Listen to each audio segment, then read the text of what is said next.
Delight IAS के इस मंच पर मैं कीवी सिंह आप सभी का एक बार फिर से स्वागत करती हूँ।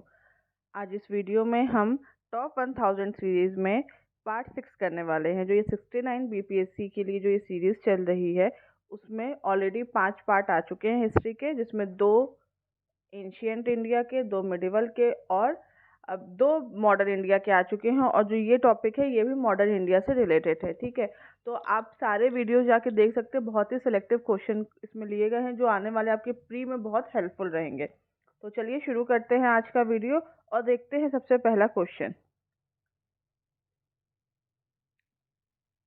थियोसॉफिकल सोसाइटी ने भारत में कब और कहाँ अपना मुख्य कार्यालय संस्थापित किया था? तो इसका सही ऑप्शन है ए। 1882 में अडेयार में यह हुआ था और थियोसॉफिकल सोसाइटी की स्थापना हुई थी। ठीक है, देखिए सबसे पहले क्या हुआ था कि 1875 में मैडम ब्लास्टिकी और कर्नल ऑलकट ने न्यूयॉर्क में थियोसॉफिकल सोसाइटी की स्थापना की थी। इसका उद्देश्य क्या था? इसका उद्देश्य ये था कि सभी जितने भी धर्म हैं उनका तुलनात्मक अध्ययन करना, और उसके बाद उन्होंने हिंदू धर्म को विश्व का सर्वाधिक गूढ़ और आध्यात्मिक धर्म मांगना था। फिर जैसा कि बताया, अडेयार मद्रास में 1882 में भी इसका अंतर्राष्ट्रीय कार्यालय खोला गया। 1888 में श्रीमती एनी बेसेंट इस सोसाइटी की सदस्य बनी और 1893 में वह भारत आई थी। ठीक है, ऑलकट की मृत्यु के बाद 1907 में एनी बेसेंट जी ने थियोसॉफिकल सोसाइटी की अध्यक्षता की थी। तो थियोसॉफिकल सोसाइटी का जितना भी जो संबंध है वो उसमें एनी बेसेंट का एक बहुत बड़ा योगदान रहा है। अब हम देखते हैं क्वेश्चन नंबर 2। सुमेलित करना है। इसमें देखिए ब्रह्म समाज के समय की जितनी भी चीज़ें हैं और जो अन्य ब्रह्म समाज आगे बना था उसके बारे में बताना है कि क्या कौन कैसा था। ठीक है, तो देख जैसे कि ब्रह्म समाज के संस्थापक कौन थे? तो ब्रह्म समाज के संस्थापक है राजा राम मोहन राय। इसका पहला ऑप्शन सही है। ठीक है, फिर है आदि ब्रह्म समाज के संस्थापक कौन है? आदि ब्रह्म समाज के संस्थापक है देवेंद्रनाथ टैगोर। 1866 में इन्होंने इसकी स्थापना करी थी। फिर भारतीय ब्रह्म समाज के संस्थापक हैं केशव चंद्र सेन। 1866 में इसकी भी स्थापना हुई थी। फिर आनंद मोहन बोस ने साधारण ब्रह्म समाज की स्थापना 1878 में करी है। ठीक है, तो हम इसके बारे में देखें तो देखिए सबसे पहले राजा राम मोहन राय ने 20 अगस्त 1828 को राजा राम मोहन राय ने ब्रह्म समाज की स्थापना करी थी। ब्रह्म समाज की स्थापना का उद्देश्य क्या था? उनका उद्देश्य था एकेश्वरवाद की उपासना, मूर्ति पूजा का विरोध, पुरोहितवाद का विरोध, अवतारवाद का खंडन, और इसके अलावा और भी चीज़ें इन्होंने बहुत ही ज़्यादा इन चीज़ों का विरोध किया था। जितनी भी कुरीतियाँ थी एक तरीके से उन सभी चीज़ों के बारे में राजा राम मोहन राय ने बहुत ज़्यादा विरोध किया था। राजा राम मोहन राय ऐसे प्रथम भारतीय थे जिन्होंने सबसे पहले भारतीय समाज में जो व्याप्त बुराइयां था उसके विरोध में आंदोलन चलाए थे। उन्होंने मतलब एक कहते हैं ना कि नवीन विचार और भारतीय विचारों का जो मिक्सचर किया था वह शुरू किया था। उनके नवीन विचारों के कारण ही 19वीं शताब्दी के भारत में पुनर्जागरण तरीके की जो चीज़ें थी उसकी शुरुआत हुई थी। और उन्होंने संवाद कौमुदी और प्रज्ञा चंद का भी प्रकाशन किया है। इसके साथ साथ उन्होंने फारसी भाषा में मिरातुल अखबार का भी प्रकाशन किया है। उसके बाद हम देखते हैं कि जब राजा राम मोहन राय की मृत्यु के बाद हमने यह देखा कि तब जो ब्रह्म समाज था वह 2 अलग अलग उसमें बट गया था। अब जब देवेंद्रनाथ टैगोर ने 1857 में केशव चंद्र सेन को ब्रह्म समाज की सदस्यता प्रदान की थी, लेकिन उसके बाद उन दो लोगों के बीच में विभाजन हुआ और केशव चंद्र के वजह से ही विभाजन हुआ था। उसके बाद हम देखते हैं कि ऐसे ही फिर आदि ब्रह्म समाज, फिर भारतीय ब्रह्म समाज और फिर साधारण ब्रह्म समाज की स्थापना हुई थी। अब हम देखते हैं क्वेश्चन नंबर 3। अच्छा, इसमें ये आंदोलन के नाम दिए गए हैं जितने भी आंदोलन हुए थे और इनके संस्थापक कौन थे इनके बारे में बताना। तो इसको सुमेलित करते हैं। ठीक है, तो सबसे पहले हम देखते हैं जो फरेजी या फरेदी आंदोलन जो कि 1804 में हुआ था फरीदपुर बंगाल में। यह आंदोलन किसके द्वारा चलाया गया था या इसके संस्थापक कौन थे? तो इसका ऑप्शन है हाजी शरीयतुल्लाह व दादू मियाँ द्वारा यह चलाया गया था। ठीक है, फिर हम बात करते हैं वहाबी, जो 1821 के बाद हुआ था पटना बिहार में। इसमें किसने चलाया था? ये सैयद अहमद राय बरेलवी द्वारा चलाया गया था। ठीक है, तो इसका दूसरा ऑप्शन सही है।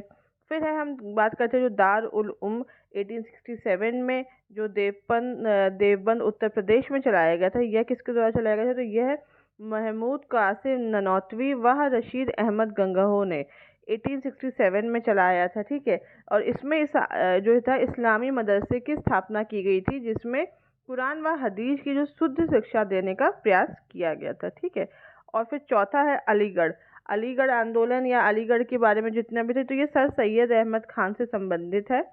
ठीक है, उसी समय हम देखेंगे उसी उसी के टाइम पे एक तरीके से अलीगढ़ कॉलेज या जो यूनिवर्सिटी की स्थापना की गई है, उसी तरीके से कहा गया है, और उनके नेतृत्व में चलाए गए आंदोलन को अलीगढ़ आंदोलन के बारे में कहा जाता है।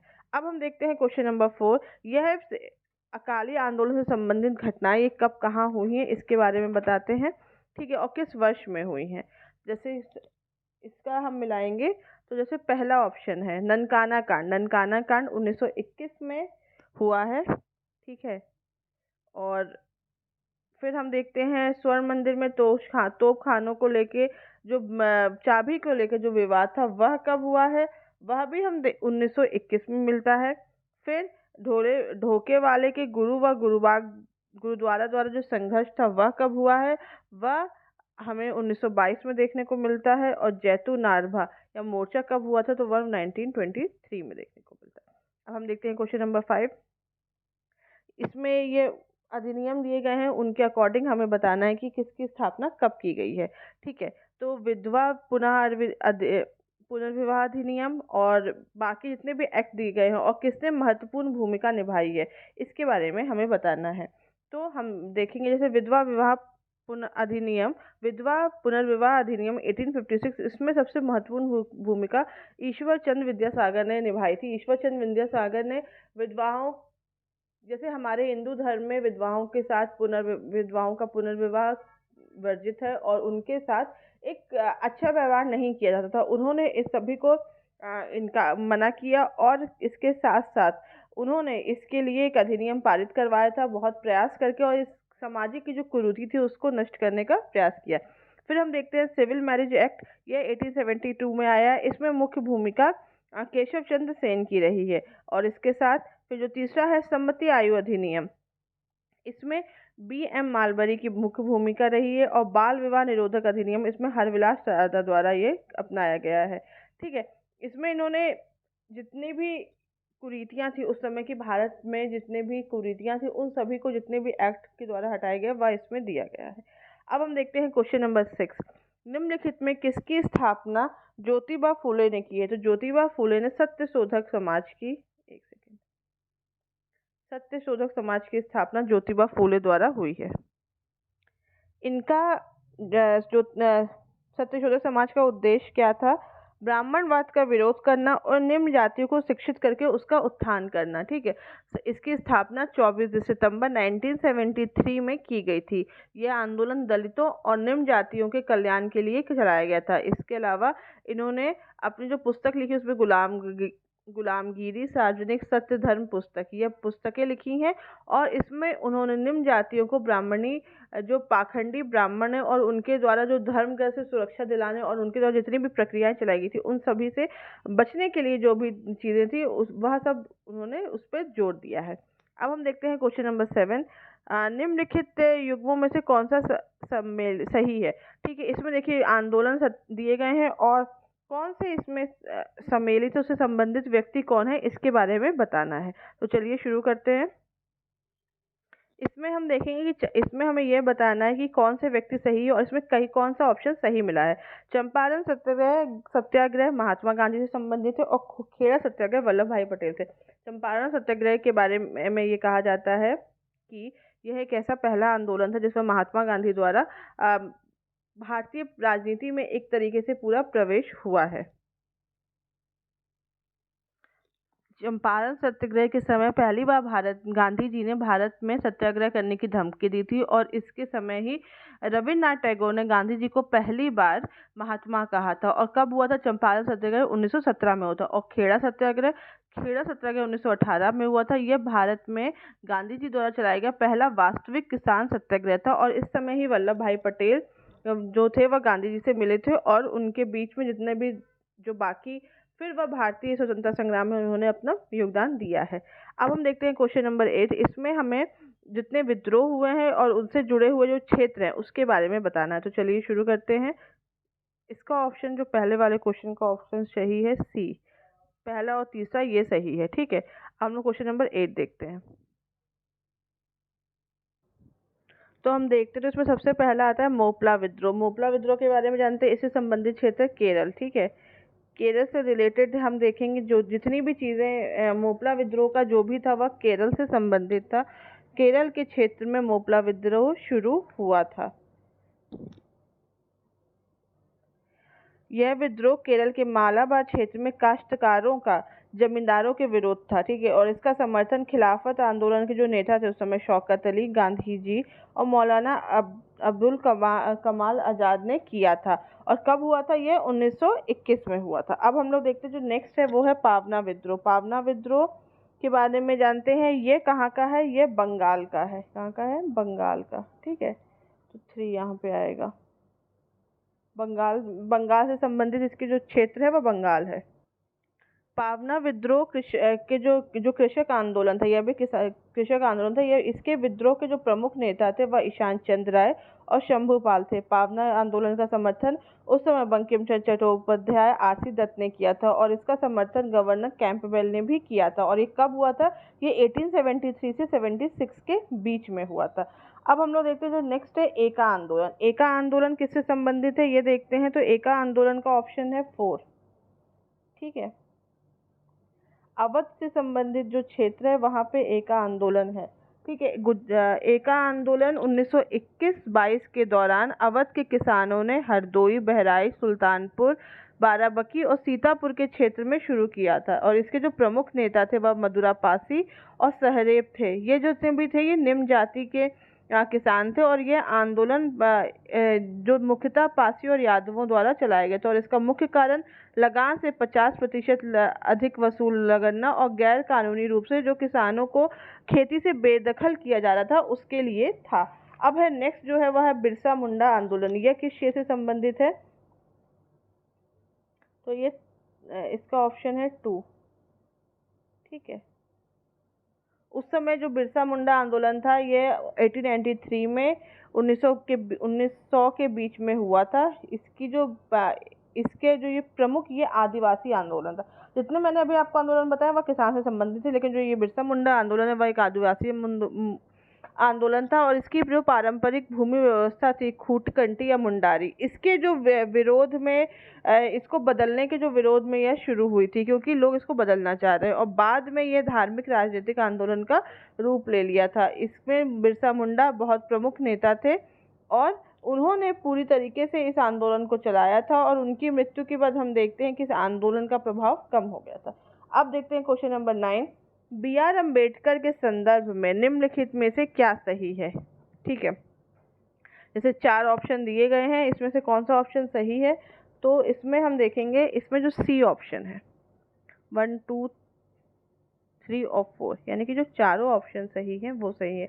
अम्बेडकर ने मूक नायक, मराठी साप्ताहिक और बहिष्कृत भारत, इसका मराठी पाक्षिक मतलब 15 दिन में और साप्ताहिक मतलब हफ्ते में यह इसका संपादन किया था। उन्होंने कुएं और तालाबों से अछूतों को पानी लेने के लिए अधिकारों को सुनिश्चित करने के लिए 1927 में महारवाड़ी सत्याग्रह चलाया था। उन्होंने महार वथन प्रथा, बंधुआ मजदूरी प्रथा के उन्मूलन के 1928 में संघर्ष किया था और उन्होंने पार्वती मंदिर सत्याग्रह 1928 व कालाराम मंदिर सत्याग्रह 1930 और 33 में चलाए थे। जैसा कि आप सभी को पता है कि B.R. अम्बेडकर ने जो अछूतों को समाज में बराबरी का योगदान देने के लिए कई प्रकार से चीज़ें चलाई थी क्योंकि जिस समय की जो स्थिति थी उस समय स्थिति काफ़ी ख़राब थी और हम ये देखते हैं कि उन्हें दोयम दर्जे का एक तरीके से दोयम दर्जा प्राप्त था।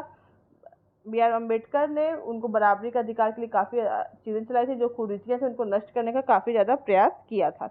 अब हम देखते हैं क्वेश्चन नंबर 10। भारत का आधुनिक ढंग का प्रथम मजदूर संघ कौन सा था? तो इसका ऑप्शन है A, Madras labour union. Madras labour union एक पहला ऐसा था जो एक तरीके से जिसकी स्थापना 1918 में वीपी वाडिया द्वारा की गई थी। ठीक है, यह एक जो नए ज़माने का जिस तरीके से चल रहा था उस वह था पहला मजदूर संघ था आधुनिक समय का। उसके अलावा हम देखते हैं और भी कई मजदूर संघों की स्थापना हुई, जैसे कि अखिल भारतीय व्यापार संघ। इसकी स्थापना 1920 में एनएम जोशी द्वारा की गई। इसके बाद हम देखते हैं कि अहमदाबाद टेक्सटाइल लेबर यूनियन की स्थापना 1918 में महात्मा गांधी द्वारा की गई थी। भारतीय राष्ट्रीय व्यापार संघ कांग्रेस की स्थापना वल्लभ भाई पटेल द्वारा की गई थी। तो इस प्रकार से जो मजदूरों का जो संघ और जो लेबर यूनियन और ट्रेड यूनियन बनने का जो समय था, जो चीज़ें थी, वह शुरुआत उसकी यहीं से हुई है। अब देखते हैं नेक्स्ट क्वेश्चन। 1857 का विद्रोह कहाँ से प्रारंभ हुआ था? तो इसका ऑप्शन सही है मेरठ। मेरठ से 1857 का विद्रोह प्रारंभ हुआ था। 10 मई 1857 के दिन मेरठ की पैदल टुकड़ी 20NI ने क्रांति की शुरुआत की थी और 11 मई 1857 को दिल्ली पहुंचकर दिल्ली पर अधिकार कर लिया गया था और दिल्ली में विद्रोहियों को मुगल शासक बहादुर शाह ने बख्त खां के सहयोग से प्रदान किया था। ठीक है, और किसकी वजह से शुरू हुआ था? यह मंगल पांडे ने जब कारतूसों को काटने से मना कर दिया, जिसमें गाय व सुअर की चर्बी थी, तब यह आंदोलन शुरू हुआ था। अब देखते हैं क्वेश्चन नंबर 2। मंगल पांडे जिसका संबंध अकेले 1857 के विद्रोह का सूत्रपात करने से संबंधित था, वह किससे संबंधित है? तो इसका ऑप्शन ए सही है, 34वें नेटिव इन्फेंट्री से संबंधित थे। ठीक है, इन्होंने ही जो गाय व सुअर की जो चर्बी थी उसको मिले हुए जो कारतूसों को मुंह से काटने से मना कर दिया था। उसके फलस्वरूप उन्हें 8 अप्रैल 1857 को फांसी दे दी गई थी और फिर हम देखते हैं कि उसी से आगे फिर यह विद्रोह शुरू हुआ था। अब यहाँ पे विद्रोह के क्षेत्र हैं और विद्रोह के नेता, इनके बारे में बताया गया है किस क्षेत्र में कौन से नेता थे। तो इसको सुमेलित करते हैं। तो हम देखते हैं मेरठ में कदम सिंह, दिल्ली में बहादुर शाह सेकंड, जिनको बाद में एक तरीके से पूरा सुल्तान घोषित कर दिया गया था और उन्हीं के अंतर्गत ये आंदोलन लड़ा गया था। हरियाणा में राव तुलाराम और बरेली में खान बहादुर खान। ठीक है, ये 4 प्रमुख विद्रोह के नेता थे उस समय। Question number 14। 1857 का विद्रोह मुख्य रूप से किस कारण से असफल रहा? इसका ऑप्शन कौन सा सही है? तो हम देखते हैं, इसमें सही ऑप्शन है, इसका सही ऑप्शन है ऑप्शन बी। ठीक है, किसी समान योजना व केंद्रीय संगठन की कमी इसके असफलता का प्रमुख कारण था। विद्रोह की असफलता के कई अलग कारण थे, लेकिन जो एकता इसका जो था वह प्रमुख कारण था। विद्रोह में ना एक सुनियोजित योजना थी, ना कार्यक्रम था, इसलिए ये बहुत ही सीमित और असंगठित रह के केवल स्थानीय रूप इसने ले लिया था।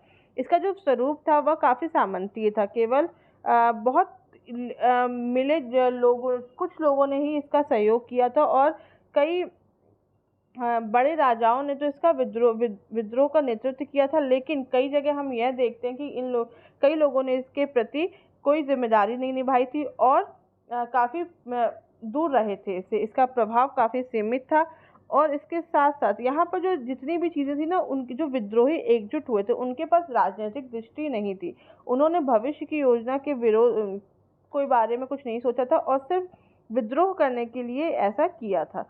अगर 1857 का विद्रोह एक तरीके से काफ़ी सही रहता तो बहुत इसका ज़्यादा प्रभाव पड़ता।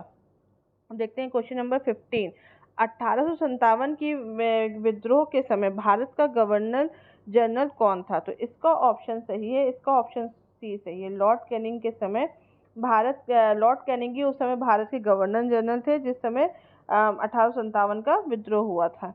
अब है कि क्वेश्चन नंबर 16। भारत के प्रथम स्वतंत्रता संग्राम का प्रमुख तत्कालिक कारण कौन सा था? तो इसका ऑप्शन नंबर बी सही है। अंग्रेजों का जो धर्म में हस्तक्षेप था वह इसका स्वतंत्रता संग्राम का तत्कालिक कारण था। देख, स्वतंत्रता संग्राम के कई कारण थे। 1857 का जो स्वरूप है और कारण है उसमें कई प्रकार के कारण थे, लेकिन जो तत्कालिक कारण कहा जा सकता है वह सैनिकों की शिकायत और जो चर्बी युक्त जो कारतूसों का प्रयोग था वह सबसे ज़्यादा था। लेकिन इसके साथ साथ लॉर्ड डलहौजी की जो व्यक्तिगत नीति थी और जो वेल्लेस्ली की सहायक नीति थी वह इसकी प्रमुख भूमिका थी। लॉर्ड डलहौजी ने अपनी नीति से जैतपुर, संबलपुर, झांसी, नागपुर जैसे राज्यों को अपने में विलय कर लिया था, जिससे उनका सारा शासन उनसे छीन लिया था, जिस कारण असंतोष फैलना पर्याप्त था। उसके साथ साथ हम ये देखते हैं कि मुगल बादशाह को भारतीय जनता का प्रतिनिधित्व करता था, लेकिन जनता ने यह देखा कि जिस तरीके से उन्होंने बादशाह को लाल किला छोड़ के कुतुब मीनार में रहने का आदेश दिया, तब जनता ने उनके प्रति अपना अपमान महसूस किया था। इसके साथ साथ वहाँ जो प्रशासनिक राजनीतिक कारण भी काफी कारण थे। इसके प्रशासनिक कार्यों में भारतीयों की भागीदारी जातीय श्रेष्ठता पर आधारित थी। कोई भी भारतीय सूबेदार से ऊंचे पद पर नहीं पहुंच पाता था और न्यायिक क्षेत्र में हर तरीके से अंग्रेजों को भारतीय से श्रेष्ठ माना गया था। इसके साथ साथ कंपनी की जो भू राजस्व व्यवस्था थी, उसने अभिजात वर्ग को भी, जो मतलब अच्छे खासे जमींदार वर्ग के लोग थे, उनको भी काफी निर्धन बना दिया था। और स्थायी बंदोबस्त, रैयतवाड़ी और फिर महलवाड़ी, इन सभी से किसानों का बहुत ज्यादा शोषण हुआ था और वह निर्धनता के कारणों में भी फंस गए थे। इसके अलावा जो सामाजिक और धार्मिक कारणों में कहा जा सके कि ईसाई धर्म के प्रचार से सभी धर्मों को अपने प्रति असुरक्षा की भावना आने लगी थी। इसके साथ साथ जो 1833 का चार्टर एक्ट आया था, उसमें ईसाई मिशनरियों को भारत में धर्म के प्रचार की अनुमति मिल गई थी। इसके साथ 1857 की क्रांति का सबसे बड़ा जो कारण था और काफी जो भारत की जो आर्थिक स्थिति थी, अंग्रेजी साम्राज्य का सबसे बड़ा जो अभिशाप था वह था यहाँ का आर्थिक शोषण। प्लासी के युद्ध के बाद से ही भारत का शोषण होना प्रारंभ हुआ और जिसकी वजह से पूरी तरीके से भारत का आर्थिक शोषण हुआ, जिससे उसकी आर्थिक ढांचे की पूर्णतया विनाश हो गया। किसान, दस्तकार, हस्तशिल्पा और बड़ी संख्या में जो जमींदार थे वह दरिद्र हो गए थे। और सैनिक कारणों में हम देखेंगे तो अंग्रेजी सेना में भारतीय सैनिकों को जितने भी लोग थे वह अधिकांशतः कनिष्ठ सहायक थे। उन्हें पदोन्नति का कोई फायदा नहीं दिया जाता था और चर्बी लगा जो कारतूस था वह तो 1857 का तत्कालिक कारण समझाया गया। अब देखते हैं क्वेश्चन नंबर 17। यहाँ पे क्या बताना है, इसमें यह बताना है कि कौन सा विद्रोह का स्थान है और दमन करने वाले अधिकारी का नाम बताना है। तो आइए इसको सुमेलित करते हैं। तो सबसे पहले देखते हैं दिल्ली का सही ऑप्शन है ऑप्शन नंबर 1 निकलसन व हडसन। ठीक है, दिल्ली में विद्रोह की तिथि क्या थी? 11 से 12 मई 1857 और उस समय भारतीय कौन से नेता थे? वहाँ पे बहादुर शाह जफर और बख्त खान। और दमन की तिथि थी 21 सितंबर 1857। फिर है दूसरा है कानपुर व लखनऊ, इसमें एक तिथि है 4 व 5 जून 1857 और जो प्रमुख नेता थे वहाँ के नाना साहब, ताता टोपे और लखनऊ के बेगम हजरत महल और बिरजिस कादिर। ठीक है, और वहाँ की जो दमन की नीति थी, मतलब जो दमन की तिथि थी, कानपुर की थी 6 सितंबर 1857 और लखनऊ की थी मार्च 1858। और इसके जो नायक थे, जो कहा जा सकता है वहाँ पे जो उस टाइम पे दमन करने वाले अधिकारी थे, ठीक है, इसका ऑप्शन है ऑप्शन बी। ठीक है, कैंप हेवलॉक और कैंपबेल दोनों जगह एक ही थे। फिर आता है झांसी और ग्वालियर। झांसी में यह विद्रोह 1857 में प्रारंभ हुआ था रानी लक्ष्मीबाई द्वारा, जैसा आप सभी को पता है। और इसके जो और यह विद्रोह जो ग्वालियर में जाके समाप्त हुआ था, उन्होंने ग्वालियर में ही उनको मारा था। तब हम देखते हैं इसके जो नायक थे वह कौन था, या जो दमन करने वाला अधिकारी था वह था हुरियोज। ठीक है, ऑप्शन नंबर 3। फिर इलाहाबाद के बारे में देखते हैं। इलाहाबाद 1857 में वहाँ के भारतीय नायक कौन थे? लियाकत अली। 1858 में बंद हुआ था, वहाँ की दमन की तिथि थी और जो दमन करने वाला अधिकारी था वह कौन था? कर्नल नील। ठीक है, तो 1 2 3 4 ये ऑप्शन इसके सही है। अब देखते हैं क्वेश्चन नंबर 18। इसमें भी हमें सुमेलित करना है, इसमें मिलान करना है कि सूची 1 और सूची 1857 की क्रांति के स्वरूप के संबंध में लोगों के क्या विचार रहे हैं और इसके विचारक कौन थे, इनके बारे में हमें बताना है। तो इसमें ऑप्शन मिलाते हैं। इसमें देखते हैं सबसे पहले जो सैनिक विद्रोह किसने कहा है, तो सर जॉन लॉरेंस द्वारा 1857 की क्रांति को सैनिक विद्रोह कहा गया है। राष्ट्रीय विद्रोह बेंजामिन डिज़रायली द्वारा कहा गया है, उन्होंने एक तरीके से इसको राष्ट्रीय विद्रोह कहा गया है और भारत का एक प्रथम स्वतंत्रता संग्राम में राष्ट्रीय विद्रोह कहा गया है। इसके अलावा अंग्रेजों के विरुद्ध मुस्लिम हिंदू षड्यंत्र यह कहा गया है। ऑप्शन नंबर 3 यह है ट्रेलर और एक सेकंड हाँ, ट्रेलर व आउटरम द्वारा ये कहा गया है। सामंती विद्रोह जवाहरलाल नेहरू द्वारा 1857 की जो क्रांति है उसको सामंती विद्रोह कहा गया था। अब देखते हैं नेक्स्ट क्वेश्चन, 1857 की क्रांति में क्रांति का चिन्ह क्या निश्चित किया गया था? तो इसका ऑप्शन सही है ऑप्शन ए, कमल व चपाती। यह 1857 की क्रांति का चिन्ह था जिसके द्वारा यह निश्चित किया गया था। क्वेश्चन नंबर 20, महारानी विक्टोरिया ने भारतीय प्रशासन को ब्रिटिश ताज के अंतर्गत लेने की घोषणा कब की थी? तो इसका ऑप्शन सही है ऑप्शन ए, 1 नवंबर 1858 को इलाहाबाद में आयोजित दरबार में लॉर्ड कैनिंग ने महारानी की उद्घोषणा को पढ़ा था और उसमें ये विद्रोह असफल होने के बाद ब्रिटिश क्राउन ने कंपनी से भारत में शासन करने के सभी अधिकार वापस ले लिए थे और कंपनी पर नियंत्रण करने हेतु एक बोर्ड ऑफ कंट्रोल और बोर्ड ऑफ डायरेक्टर को नियुक्त किया था। और कैनिंग ने इसमें जब इस उद्घोषणा में कंपनी के शासन को समाप्त करके भारत का जो शासन था वह सीधे क्राउन के अधीन कर दिया गया था, जिसमें एक भारत मंत्री या सचिव और 15 सदस्यों वाली इंडियन काउंसिल की स्थापना की गई थी और गवर्नर जनरल को वायसराय की उपाधि दी गई थी। तो लॉर्ड कैनिंग को गवर्नर जनरल और भारत के वो पहले वायसराय थे। इसमें भारत में ब्रिटिश साम्राज्य के विस्तार पर रोक इसके अलावा कई प्रकार के वादे किए गए थे जो भारतीय जनता के लिए किए जाते थे, जिसके बारे में हम कहेंगे कि जो तो सही नहीं थे। इन सब चीज़ों के तरीके 1858 में एक तरीके से ब्रिटिश ताज के अंतर्गत इंडिया आ गया था। तो आज के वीडियो में बस इतना ही। इस वीडियो से रिलेटेड आपको कोई भी डाउट हो तो आप मुझे कमेंट बॉक्स में बताएं और इसका PDF आपको हमारे टेलीग्राम ग्रुप पे मिल जाएगा। Thank you so much.